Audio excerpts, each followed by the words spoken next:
The flame of competition was reignited once again as the country's dragon boat aficionados gathered for the third leg of Paddles Up in Tanawan City, Batangas. A competitive vibe dominated the venue as the contenders were determined to earn podium finishes. Pag nag-ensayo kami, hard work talaga. Hindi kami nagpapabaya. Kailangang panatilihin yung champion.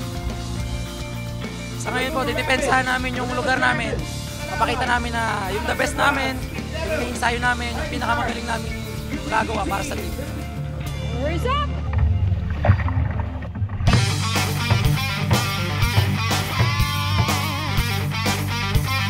The crowd was treated to an action-packed showdown as the races went underway, with the usual suspects putting on another strong performance.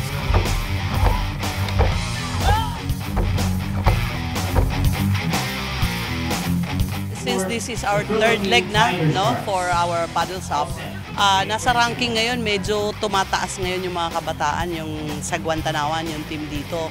And then of course, nandyan pa rin yung Marines. And then I think the Titans, pumapasok pa rin sila.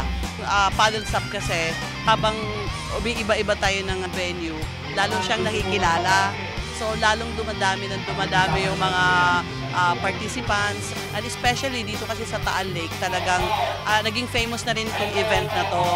So talagang pag mayroon siyang dragon boat, sinusuportahan ng mga mamamayan dito.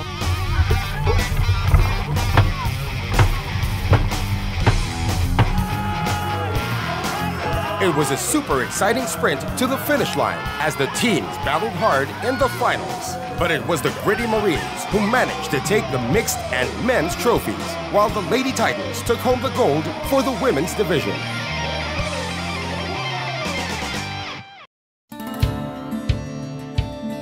Masaya kami dahil sama-sama naming pinatunayan yung lakas na naman ng Marino.